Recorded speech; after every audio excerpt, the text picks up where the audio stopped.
Video के शुरू होने से पहले बहुत ज़रूरी बात मैं आपको बताने वाला हूँ कि आज की वीडियो आपका खुद का परीक्षण करने वाली है। आप खुद को कितना जानते हैं, समझते हैं, इस बात का पता चलेगा आज। क्या आप खुद के साथ ईमानदारी बरतते हो, इस बात का पता चलेगा। तो हो सकता है कुछ बहुत सारे स्ट्रॉन्ग पॉइंट हों, और अगर बात को समझ गए और वीडियो को आखिरी तक देखा तो मैं गारंटी देता हूँ आज और आज के बाद दोनों में ज़मीन आसमान का अंतर होगा। तो दोस्त, आज की कहानी शुरू करने से पहले मैं आपसे कुछ पूछना चाहता हूँ। क्या आपको ये नहीं लगता कि जितनी मेहनत आप कर रहे हो, जितनी तैयारी आप कर रहे हो, आप उससे ज़्यादा और बेहतर कर सकते हैं? ईमानदारी से सोचो, क्या मैं सच बोल रहा हूँ या नहीं? जिस एरिया में आप चाहो उस एरिया में आप तरक्की कर सकते हो। बात सिर्फ इतनी सी है कि खुद के साथ ईमानदार रहना बहुत ज़रूरी है। जब तुम्हें ये लगे कि मैं नहीं कर पाऊंगा या मैं नहीं कर सकती, तो बस आंखों को बंद करके ये सवाल पूछना, क्या मैं सच में नहीं कर सकता? क्या मैं सच में नहीं कर सकती? ये मेरी कैपेबिलिटी से बाहर है क्या? मुझे खुद में क्या क्या इंप्रूव करना चाहिए? मुझे अभी और क्या सीखने की जरूरत है? ऐसे सवाल खुद से पूछो, जिससे आंसर भी पॉजिटिव आएंगे और आपकी ग्रोथ भी होना निश्चित है। और दोस्त, मेरी एक बात हमेशा याद रखना, बिना बारिश कुछ भी नहीं होता, इसलिए जिंदगी में आने वाले तूफानों का स्वागत भी जरूर करना सीखो। तो दोस्त, अब शुरू करते हैं आज की कहानी को। आज की कहानी जिस शख्स के बारे में है, इनकी प्रारंभिक पढ़ाई सारी हिंदी मीडियम से हुई और इनका हमेशा कहना है कि जीवन में कभी उदास नहीं होना चाहिए। वो ईश्वर हमसे क्या चाहता है, कब चाहता है, ये हमें बिल्कुल नहीं पता होता, लेकिन जो भी होता है वो अच्छे के लिए होता है। इनके घर के आर्थिक हालात भी ज्यादा बेहतर नहीं थे। पिताजी इनके खेती करते थे, इस कारण सारी पढ़ाई गवर्नमेंट स्कूल से हुई। यहाँ तक कि ABCD भी इन्होंने पहली बार 6ठी क्लास में पढ़ना सीखा।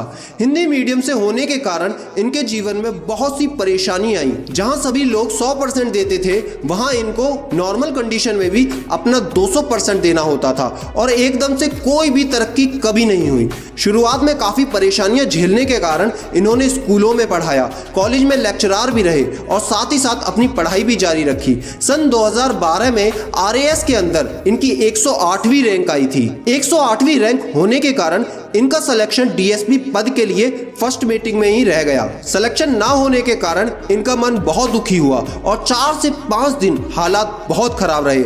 और जैसा कि हर घर में होता है, जब कोई भी घर का सदस्य परेशान होता है तो सारे घर वाले भी परेशान हो जाते हैं। लेकिन इन्होंने हार नहीं मानी, जैसे तैसे खुद को संभाला। ठीक 1 महीने बाद IAS एग्जाम के लिए खुद को तैयार किया। दोस्त, जिस व्यक्ति को शुरुआत से ही हर जगह चुनौती का सामना करना पड़ा हो, यहाँ भी उनको कोई खास उम्मीद नहीं थी, लेकिन इन्होंने खुद पर भरोसा करना नहीं छोड़ा। तैयारी करने का दृढ़ संकल्प लेकर इन्होंने सब कुछ अपना झोंक दिया, सिर्फ 1 महीने की तैयारी के लिए। ना कोई दिन देखा, ना कोई रात देखी, और खुद को मैनेज किया, अपने 24 घंटे को मैनेज किया। और ये मैनेजमेंट का फायदा ये हुआ, जहां 1 महीने पहले हो सकता था कि ये DSP बन जाते, वहीं एग्जाम के बाद इनका SP के पद पर सिलेक्शन हो गया।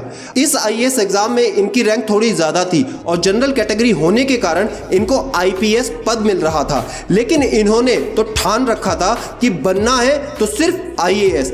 इसलिए हार नहीं मानी, दोबारा तैयारी की और ये ठान लिया कि हिंदी मीडियम से टॉपर पोजीशन पर भले ही अब तक कोई ना आया हो, लेकिन मैं टॉपर पोजीशन पर आके दिखाऊंगा। और जब अगली बार पेपर दिया तो उसमें इन्होंने IAS पद भी प्राप्त किया।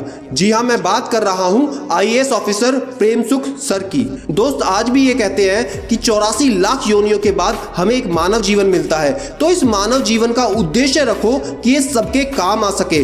खूब मन से मेहनत करो और उस मुकाम तक पहुंचो जहां तुम्हें खुद पर गर्व हो सके, क्योंकि तुम्हें रोकने वाला इस पूरी दुनिया में कोई नहीं है।